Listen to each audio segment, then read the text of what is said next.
Hey, welcome back. You're in the C Space Studio with me, James Koetcki, here at CES 2023. And joining us is Yusuf Chuku, who is of NBC Universal. And I'm going to read your title, the Executive Vice President, Client Strategy and Insights. And I'm sure you've got a lot of great insights for us right now. Thanks for joining us. Thank you for having me. What is the scope of your role at NBC Universal? How do you define what you do to someone you just met? By spending about 2 hours trying to explain it. But very simply, I run two teams, a team called Client Strategy and a team called Insights and Research.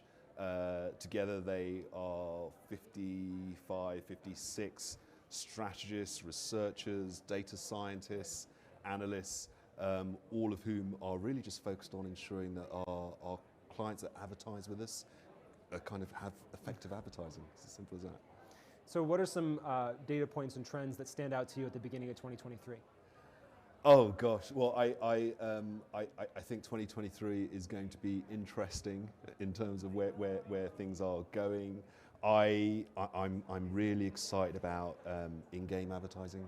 Yeah. I think that is I don't want to say it's going to be big because that just makes me seem like some kind of like pop culture person. But I do think that in terms of finding engaged audiences, a lot of it still remains kind of untapped. There's still so much opportunity. So I still feel that that's going to be huge. I think we're seeing it already, but advertising in streaming across different streaming platforms is going to continue to increase. So yeah, it's going to be interesting. What's the gaming play for NBC Universal? So I think of NBC, the channels, the television channels. I think of movies. I think of theme parks with the Universal. I think about Peacock, the streaming service that you have. But what's the gaming play? There's going to be some news coming, so I'm not going to sort of preempt goodness. some well, we of love that. exclusives here at the C Space Studio. I certainly won't be doing that yet. But it's probably the best way to think about it is you have NBC Universal, but also you have NBC Universal advertising and partnerships. And so what we do as a team is we sell across numerous platforms. And so if you think about wherever our content appears, whether that be on social platforms, on YouTube, Twitter, like the opportunity for you to attach advertising to it via NBCU one platform is kind of where we sit. And so in-game advertising will be yet another opportunity that we are offering to our advertisers. Can we talk about Peacock for a little bit? Sure. The streaming service that, I don't know, was it a couple of years ago that actually launched? That, I believe, has had an ad-supported tier from the beginning. Yeah. Now we see other streaming services starting to add ad-supported tiers. What lessons have you learned? I mean, I don't want you to give everything away to your competitors, but in general, what have you learned throughout this process in terms of what advertising has done? I think it's probably the advertising gets a bad rap. Like people will tell you that people don't like advertising. There was Not here in the C Space Studio. Exactly. Well, I tell you a story. A number of years ago, when my daughter was a little younger, a friend of hers found out I worked in advertising, and what she said to my daughter was, "Oh, advertising, isn't that what poor people watch?" And that's a horribly precocious thing to say for a child. But what she was getting at is she lived in a world where she was able to pay to not see it. And so the idea that lots of people are willing to pay to not see advertising was a belief that I think the industry held on to for a while, and it drove kind of the launch of the various platforms. I think what we have discovered is that, and I guess the dirty secret is that people love brands and they like advertising when advertising is done well. What we have tried to do at NBC Universal with Peacock is create an advertising environment that is right, and so you ensure that you create pods that don't have many ads. You kind of create these sort of prime pods that allow us kind of like one or two ads that just mean that actually the people can engage in it and get straight to the content. You ensure that you are providing premium content that Right. creates high emotional engagement, and that becomes a great place for advertising. So there are sort of, I guess, simple things that we've kind of known as an industry, we just forget sometimes, and that's really what's been the secret of success. Does it come down to the creative side as well? I mean, I can rattle off probably 10 amazing commercials that still stick with me today if I think about Nike commercials or Apple commercials, some that I'll literally go to YouTube and just like search for the commercial. So it's clearly possible for this stuff to tug on our heartstrings. But how do you think about the creative side of this? It's interesting as an industry, like once a year when the Super Bowl comes, we suddenly decide that actually we should make engaging, entertaining advertising.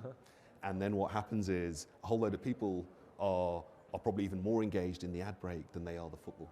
Right. And then it finishes, and then we forget.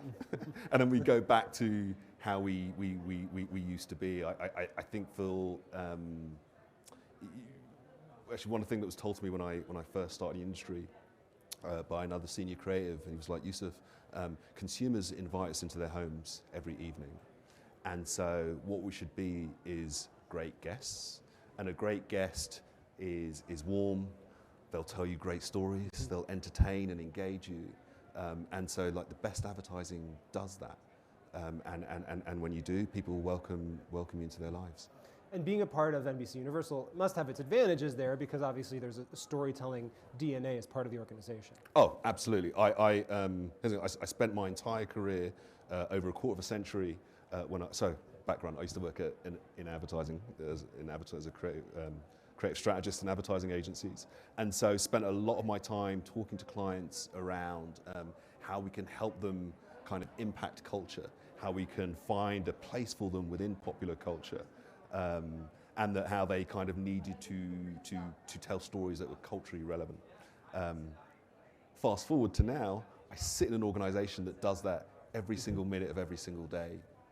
And so I am learning from probably the greatest storytellers in the industry on how to attract an audience. And it's some of those learnings that we're passing on to clients. It strikes me that in a world of many people cutting the cord and living an on-demand lifestyle of only selecting the content that they would already want to watch or that the algorithm has really predetermined for them to watch, advertising may be some of the only content that I didn't explicitly choose to watch. So in certain situations, is there kind of this element, you're kind of alluding to this element of almost mission, where in certain situations there are messages or ideas that maybe would actually be good for people and improve their lives. They would never seek it out, they would never see it any other way, and advertising actually is the only way to communicate that. Yes, there's, I'm not going to, it's probably a bad example in terms of the content, but it helps understand where advertising came from. If you think of, there were a thing called medicine shows, like hundreds of years ago, and traveling snake oil salesmen would enter a town, and they would literally put on a show. We're talking about like the covered wagon. Exactly. Doctor medicine. And for these towns that people didn't visit very often, suddenly to have this entertainer in town, they would draw an audience, and then once they had that engaged audience, they would sell whatever they were selling. That is advertising from hundreds and hundreds of years ago, but the kind of the lessons kind of remain today. And so as long as we are, and I've said it before, but I kind of say it a million times, as long as we are engaging, entertaining and informative, like people will listen and take on the messaging that they need. What else inspires you beyond your industry to innovate and to do what you do? I moved into a new building downtown Manhattan last year, and I was getting out of the elevator, and I bumped into basically a childhood hero. His name is Mark Gonzalez. He lives in my building. He's a skater, and he's credited as being kind of the father of modern day street skating.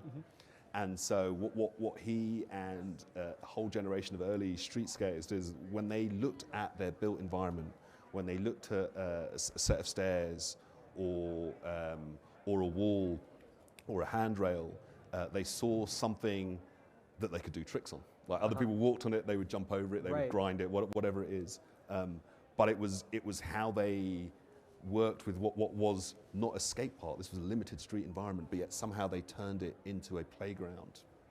There's an Orson Welles quote that I'll probably butcher now, because I'm now trying to remember it. But I think, he said the enemy of art is the absence of limitations.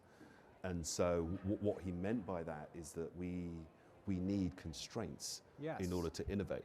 Shakespeare wrote sonnets within a very particular framework. Exactly, right? And so what's interesting for me and where I draw inspiration is that actually the constraints that maybe we sometimes think of as kind of these limitations, the things that get in the way of creativity and innovation. It's like, well, no, actually embrace that, because that's actually where the innovation is going to come from.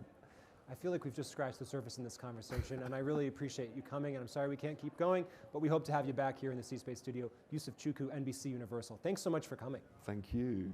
And thank you so much for watching. I'm James Koetcki here in the C Space Studio at CES 2023. More conversations are just ahead. Stay with us.